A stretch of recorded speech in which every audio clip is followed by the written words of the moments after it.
vamos a comenzar a analizar al hacer el estudio completo de una función. En este caso se trata de la función que tenemos escrita aquí, f de x igual a x cuadrado menos 1, todo eso multiplicado por la exponencial natural e a la x. Siempre en todo análisis completo de función comenzamos con el análisis y determinación de su dominio, porque eso nos permite saber en qué intervalo o intervalos de los reales la función existe y cuáles son el o los puntos o el intervalo o los intervalos de puntos excluidos del dominio de esa función. Esto es primordial porque eso es lo que nos va a permitir después a continuación determinar tipos de discontinuidades, cantidad y tipo de discontinuidades, clasificarlas, las asíntotas y en base a eso ya tener una base de lo que son las características principales de una función.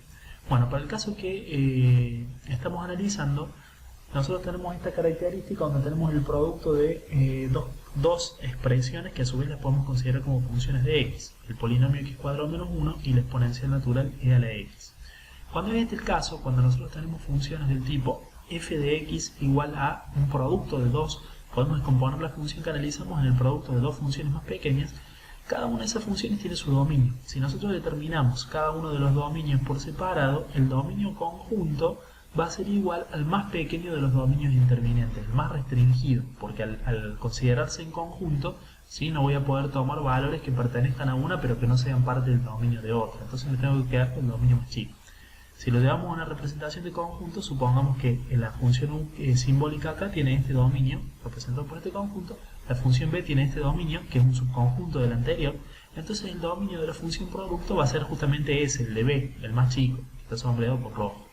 Entonces cuando tengamos el dominio de un producto de funciones, tenemos que tener en cuenta que el dominio total de la función general que estamos analizando va a ser siempre el dominio de la función más restringida, ¿sí? Porque si nosotros, por ejemplo, estamos en valores, supongamos acá que correspondería con un valor de x, llamémosle x1, este x1 pertenecería al dominio de u, pero no pertenecería al dominio de b, por lo tanto, en el producto u por b, este valor no estaría permitido porque satisfaría u, pero no satisfaría b.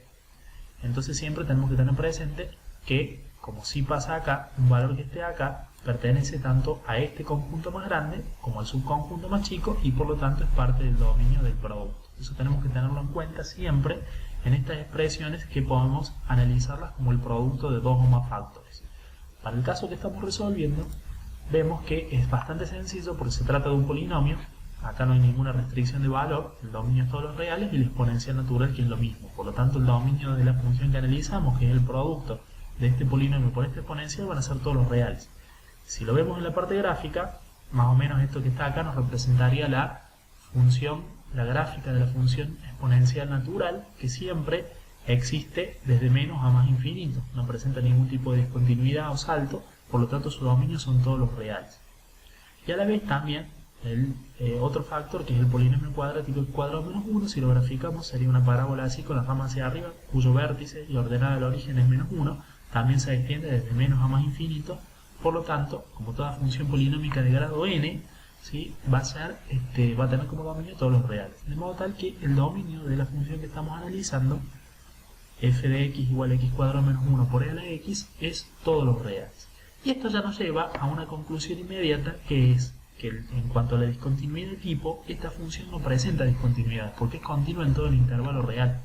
Entonces ya tenemos resuelto esto y podemos aseverar que esta función es de tipo continuo en todos los reales. Así que discontinuidades, ¿cuáles tiene? Ninguna, porque es continua en todos los reales. Entonces, de este modo, como siempre, el punto de partida para cualquier análisis de función consiste en la determinación correcta de su dominio.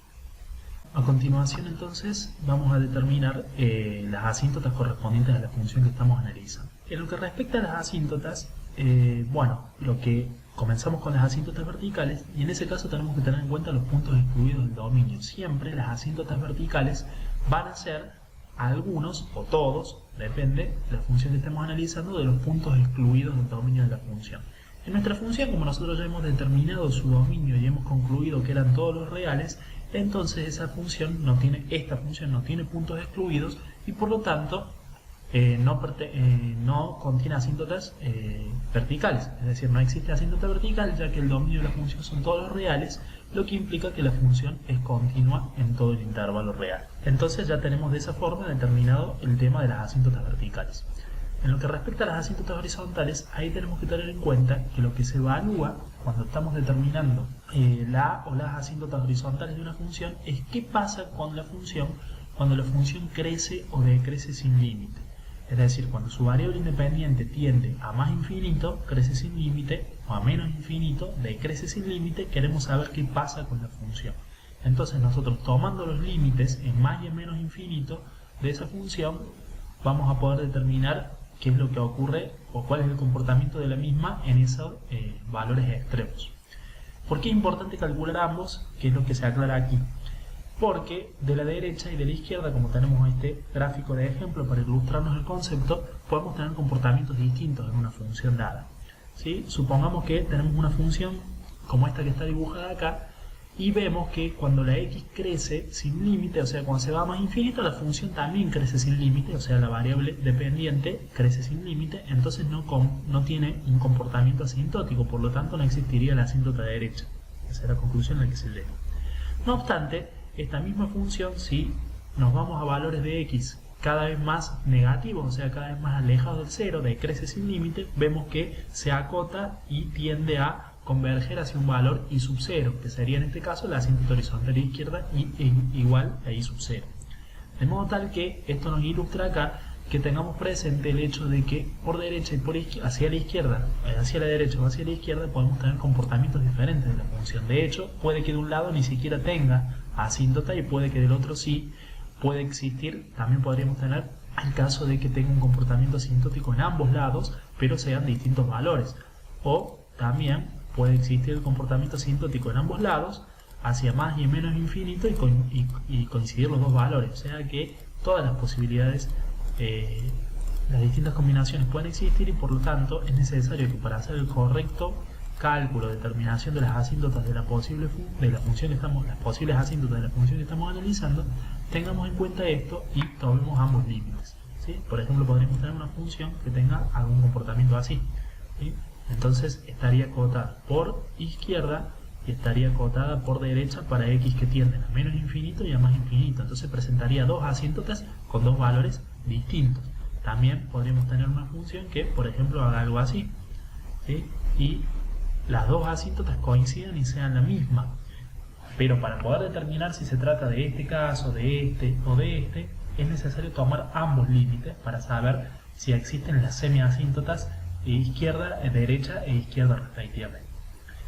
¿Qué resultado vamos a obtener cuando nosotros tomamos el límite más menos infinito de una función? Y existen estas posibilidades: que la función nos dé el límite para x que tiende a más o menos infinito, nos dé más infinito, o sea que crece sin límite, como pasaba en la función acá en el ejemplo del dibujo del trazo celeste.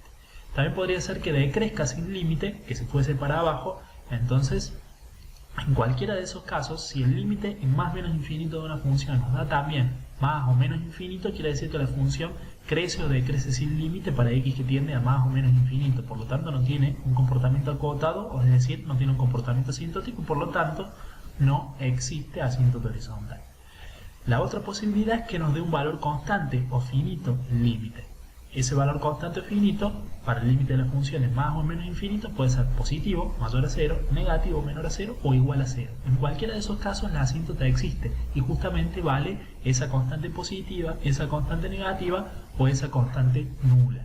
Cuando una función tiene como asíntota, al tomar el límite más o menos infinito nos da igual a 0, quiere decir que es asintótica al eje. Por ejemplo, supongamos una función que viene siendo asintótica así, y luego va creciendo, como pasa por ejemplo con la función exponencial y igual a e a la x.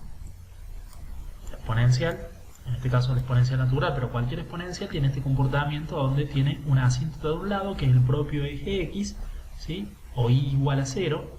Cuando estamos en y iguales a 0, estamos en los puntos del eje x, estamos sobre el eje x, y esa es la asíntota de un lado. Y del otro lado, en este caso, la exponencial creciente no tiene asíntota.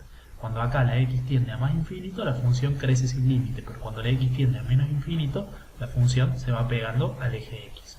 Entonces, para distinguir si una función o para determinar si una función tiene asíntota horizontal hay que tomar límite en más y en menos infinito y según nos dé un valor finito existirá la asíntota, que podrá ser positivo, negativo o cero. Cuando el límite en más y en menos infinito o en alguno de ellos o en ambos nos dé infinito también, quiere decir que no existe la asíntota horizontal en el lado que estemos evaluando.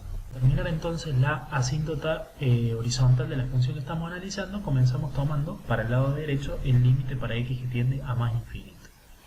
Tenemos el producto de un polinomio de grado 2 por una exponencial natural. El polinomio de grado 2 cuando x tiende a más infinito, recordemos que es una parábola con ramas hacia arriba porque el coeficiente principal es positivo, por lo tanto vamos a tener algo así. Cuando x tiende a más infinito, la función también se va a más infinito, por lo tanto es infinito positivo. Del mismo modo, la exponencial natural es la exponencial creciente. Cuando x tiende a más infinito, la función o la variable independiente también se va a más infinito, por lo tanto es un infinito por infinito cuyo resultado es infinito. De modo tal que del lado derecho no vamos a tener asíntota horizontal porque, como hemos visto, el hecho de que dé infinito implica que la función no se acota. Para el caso del lado izquierdo vamos a tener que evaluar el límite en menos infinito, como ya vimos. En este caso tenemos que ser cuidadosos porque justamente es un ejemplo, esta función que estamos analizando, de lo que habíamos descrito antes, donde por el lado derecho tenemos un comportamiento, en este caso que no tiene asíntota, pero del lado izquierdo vamos a tener otro comportamiento. Si nosotros analizamos, el caso del primer factor es muy similar al anterior porque cuando tomamos límite en menos infinito, la potencia bar hace que todo esto quede como infinito y de modo tal tenemos el mismo comportamiento que antes. No obstante, en lo que respecta a la exponencial, cuando tomamos límite en menos infinito nos queda e a la menos a un valor elevado a un valor negativo, lo que implica que podemos expresarlo como 1 sobre e a la x, y entonces ahí la exponencial natural para x que tiende a menos infinito actuaría en el denominador. Una forma de resolver este límite de modo correcto es considerar el hecho de, como esta función es una función par, ¿sí? Porque es una parábola cuyo eje de simetría es el eje y, entonces da lo mismo que nosotros tomemos el límite en menos o en más infinito, el comportamiento de la función es el mismo.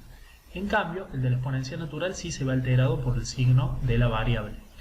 De modo tal que si nosotros hacemos el límite para x que tiende a más infinito, la parte polinómica no se altera porque es cuadrática, pero sí va a pasar, vamos a tener que cambiar la e a la x, la vamos a colocar en el denominador. ¿Para qué hacemos esto? Obviamente que esta función es distinta, pero si nosotros a esta función la evaluamos en más infinito, equivale a evaluar esta en menos infinito, por el hecho de que la parte polinómica se comporta igual y el cambio que hay acá en el signo del exponente, acá, como tomamos un exponente positivo, colocamos la función, el factor de la exponencial en el denominador. Entonces, de este modo, logramos tener una función equivalente que va a tener el mismo límite que esta, pero que es más fácil de evaluar para nuestro caso, porque acá fácilmente vemos que al tomar el límite para x que tiende a más infinito, nos queda una indeterminación del tipo infinito sobre infinito, que para poder resolver el límite y determinar el comportamiento asintótico o no por el lado izquierdo, lo vamos a hacer resolviendo esa indeterminación mediante la aplicación de la regla del Hospital. Entonces, continuando con el cálculo del límite, nosotros tenemos que calcular el límite para x que tiende a más infinito de x cuadrado menos 1 sobre e a la x, que esta era una expresión, una función que nos permitía calcular un límite equivalente al original, que era este límite en menos infinito, para evaluar el comportamiento asintótico por el lado izquierdo. Tomando entonces como era indeterminación infinito sobre infinito por regla del Hospital, derivamos numerador y denominador. La derivada de x cuadrado menos 1 es 2x, ya que la derivada de esta función acá en el numerador es la derivada de x cuadrado, que es 2x, menos la derivada de la constante 1, que es 0, sobre la derivada del denominador, que al ser la función exponencial natural vuelve a ser e a la x. Volvemos a tomar el límite y acá persiste la indeterminación, ya que esto en el infinito sigue siendo infinito sobre infinito. Nuevamente aplicamos regla del Hospital, volvemos a derivar numerador y denominador respecto a la variable independiente x, nos va a dar que arriba la derivada es 2, la derivada de 2x es 2, en el denominador sigue siendo e a la x, pero acá ya se levantó la indeterminación porque arriba tenemos la constante 2. Tomando el límite en más infinito, nos queda 2 sobre infinito, y recordemos que si tenemos un cociente donde el numerador es fijo y el denominador crece sin límite, la división se va a hacer cada vez más chica, por lo tanto tiende a 0 y ese es efectivamente el valor del límite. Esto nos permite concluir que existe la asíntota izquierda en y igual a 0. Y esto corresponde con el eje X. O sea que esta función del lado izquierdo va a converger hacia y iguales a 0. O sea, se va a ir acercando cada vez más al eje X conforme X sea cada vez más chica, tienda hacia menos infinito. Y ya habíamos visto en el cálculo anterior que para el del lado derecho la función no era acotada. Lo que respecta a la asíntota oblicua, que sería la restante que nos faltaría evaluar, bueno, nosotros vamos a tener que tener en consideración, en este ejemplo la función no presenta asíntota oblicua, ¿por qué? Porque ya tiene una asíntota horizontal. El hecho de que exista una asíntota horizontal, ya sea, aunque sea por uno de los lados, el izquierdo o el derecho, ya implica que no existe la asíntota oblicua. Si una función puede tener una asíntota vertical y una asíntota horizontal, eso no hay problema. Una función puede tener, por ejemplo, acá un polo o asíntota vertical y a la vez tener la asíntota horizontal, por ejemplo, ir hacia el eje. Lo que no puede tener al mismo tiempo es asíntota horizontal y asíntota oblicua. De modo tal que nosotros, como ya hemos evaluado y hemos determinado la existencia de una semiasíntota, ¿sí?, o asíntota por uno de los lados, por la izquierda, de esta función que estamos analizando, eso implica ya la no existencia de la asíntota oblicua y por lo tanto no hay necesidad de evaluar.